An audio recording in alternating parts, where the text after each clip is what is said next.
انسان دنیا کے کسی بھی کونے میں چلا جائے، 7 سمندروں کی گہرائی میں بھی چھپ جائے، مگر موت برحق ہے۔ انسان موت سے بھاگ نہیں سکتا۔ قبر انسان کو دن میں 70 مرتبہ یاد کرتی ہے اور کہتی ہے، اے انسان، میرے اندر اندھیرا ہے، میں سانپوں اور بچھوؤں کا گھر ہوں، میرے اندر آنے سے پہلے اللہ کی عبادت اور اس کی فرما برداری کر کے آنا۔ میرے اندر تنہائی، عذاب اور گھٹن ہے۔ اس ویڈیو میں ہم بتائیں گے کہ کیا رمضان میں فوت ہونے والا سیدھا جنت میں جاتا ہے؟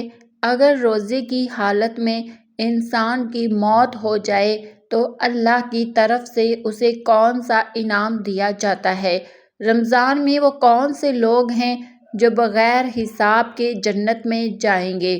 بہت سے لوگوں نے سنا ہوگا کہ رمضان میں فوت ہونے والا سیدھا جنت میں جاتا ہے۔ آج کی اس ویڈیو میں ہم اس بارے میں تفصیل سے بات کریں گے۔ اس کے ساتھ ہم یہ بھی بتائیں گے کہ جن گھروں میں رات کے برتن نہیں دھوئے جاتے وہاں کیا ہوتا ہے۔ ان گھروں میں کون سی بیماریاں اور پریشانیاں آتی ہیں۔ حضرت علی رضی اللہ تعالیٰ عنہ کا اس بارے میں کیا فرمان ہے۔ اس کے علاوہ یہ بھی بتائیں گے کہ حضرت علی رضی اللہ تعالیٰ عنہ نے فرمایا کہ کھانا کھاتے وقت ایک غلطی مت کرنا، وہ کون سی غلطی ہے۔ اس کے علاوہ یہ بھی بتائیں گے کہ ایک آدمی نے شادی کی رات اپنی بیوی کو 4 باتیں بتائی اور کہا کہ یہ 4 باتیں مجھ سے مت کرنا۔ وہ 4 باتیں کون سی تھیں؟ کیا رمضان المبارک میں فوت ہونے والا کافر بھی جنت میں جائے گا؟ جہنم کے کتنے دروازے ہیں؟ یہ تمام تفصیلات آج کی اس ویڈیو میں بتائی جائے گی۔ اللہ تعالیٰ نے قرآن میں فرمایا، روزہ میرے لیے ہے اور میں ہی اس کا اجر دوں گا۔ دوستو، اللہ کے نزدیک یہ دنیا رائی کے دانے کے برابر بھی حیثیت نہیں رکھتی۔ رائی کا دانہ چاول کے ایک دانے کے 10ویں حصے کے برابر ہوتا ہے۔ اللہ کے نزدیک یہ دنیا اس قدر حقیر ہے۔ انسان سوچے کہ اگر اللہ کے نزدیک یہ دنیا رائی کے دانے کے برابر بھی حیثیت نہیں رکھتی تو پھر اللہ کے نزدیک ایک روزے کا کتنا بڑا اجر ہوگا۔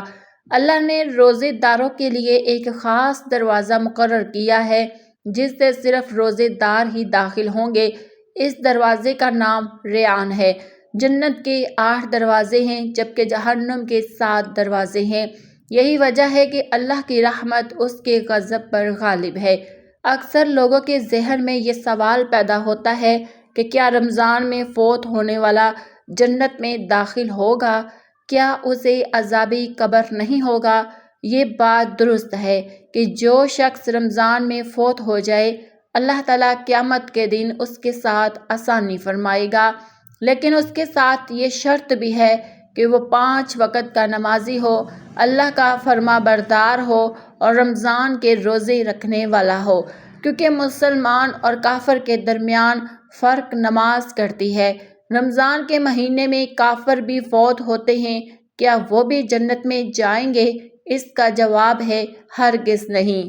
ایک حدیث میں آیا ہے کہ جس شخص کا انتقال روزے کی حالت میں ہو وہ جنت میں داخل ہوگا، اس کی افطاری حوض کوثر اور جنت کے پھلوں سے ہوگی، وہ قیامت تک عذاب قبر سے محفوظ رہے گا اور اسے مسلسل روزوں کا ثواب ملتا رہے گا۔ بڑے بڑے اولیاء، صحابہ اور نیک لوگ روزے کی حالت میں دنیا سے رخصت ہونے کی خواہش رکھتے ہیں۔ جو شخص روزے کی حالت میں دنیا سے رخصت ہوا، اس کے لیے نہ روز محشر کی سختیاں ہوں گی، نہ حساب کا عذاب اور نہ قیامت کی شدتیں۔ وہ پہلے ہی دن جنت میں داخل ہو کر جنت کی نعمتوں سے فائدہ اٹھا رہا ہوگا۔ حضرت عائشہ سے روایت ہے کہ حضور صلی اللہ علیہ وسلم نے فرمایا، جو شخص روزے کی حالت میں فوت ہو جائے اسے قیامت تک روزوں کا ثواب ملتا رہے گا۔ پھر حضور صلی اللہ علیہ وسلم نے فرمایا، جب رمضان المبارک آتا ہے تو جنت کے دروازے کھول دیے جاتے ہیں، جہنم کے دروازے بند کر دیے جاتے ہیں اور شیاطین کو قید کر دیا جاتا ہے۔ بدقسمت ہے وہ شخص جس نے رمضان پایا اور اس کی مغفرت نہ ہوئی۔ اگر اس کی رمضان میں مغفرت نہ ہوئی تو پھر کب ہوگی؟ حضور صلی اللہ علیہ وسلم نے فرمایا کہ ایک جمعہ سے دوسرے جمعے تک اور ایک رمضان سے دوسرے رمضان تک کے اعمال ان کے درمیان ہونے والے گناہوں کا کفارہ بن جاتے ہیں۔ جب تک انسان بڑے گناہوں سے بچا رہے۔ ایک مرتبہ حضور صلی اللہ علیہ وسلم منبر پر چڑھے تو 3 مرتبہ آمین کہا۔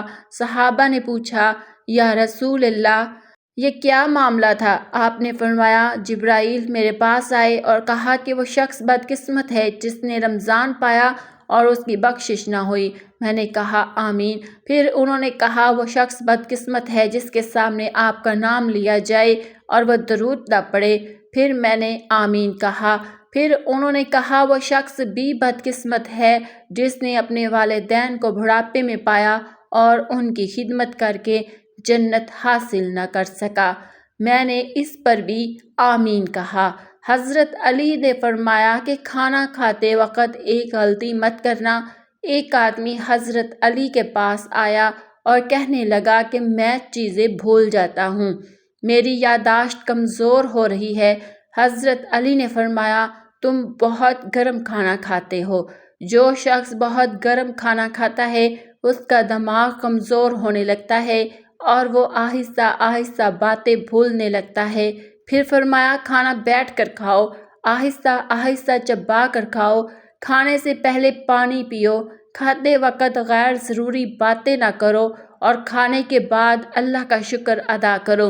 جو شخص کھانے کے بعد اللہ کا شکر ادا کرتا ہے وہ کھانا اس کے لیے شفا بن جاتا ہے۔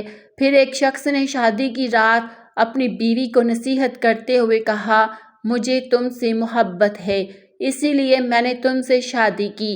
اگر مجھ سے کبھی غلطی ہو جائے تو صبر کرنا، جب میں غصے میں ہوں تو مجھے جواب نہ دینا، مجھ سے ہر بات سچ کہنا، لیکن لوگوں کی شکایتیں بار بار نہ کرنا۔ اگر میری کوئی بات بری لگے تو اسے دل میں نہ رکھنا۔ ایک عورت حضرت علی رضی اللہ تعالیٰ عنہ کے پاس آئی اور کہا، یا علی، میری کون سی عادت ہے جس کی وجہ سے میری پریشانیاں ختم نہیں ہوتی؟ حضرت علی نے فرمایا، تم رات کے برتن ویسے ہی چھوڑ دیتی ہو۔ یاد رکھو جن گھروں میں رات کے برتن پڑے رہتے ہیں وہاں شیطان اور جنات آتے ہیں اور اس گھر میں پریشانیاں اور بے سکونی پیدا ہو جاتی ہے۔ حضور صلی اللہ علیہ وسلم نے حضرت فاطمہ سے فرمایا، اے فاطمہ، میں نے تمہارا نکاح ایسے شخص سے کیا ہے جو سب سے زیادہ علم والا، سب سے پہلے اسلام قبول کرنے والا اور بہترین اخلاق والا ہے۔ آخر میں حضور صلی اللہ علیہ وسلم نے فرمایا، جس شخص نے ایمان اور ثواب کی نیت سے رمضان کے روزے رکھے اس کے پچھلے گناہ معاف کر دیے جاتے ہیں، اور روزے دار کے منہ کی بو اللہ کے نزدیک مشک کی خوشبو سے بھی زیادہ پسندیدہ ہے۔ روزے دار کے لیے بہت بڑا اجر ہے اور اس کا اجر اللہ تعالیٰ خود عطا فرماتا ہے۔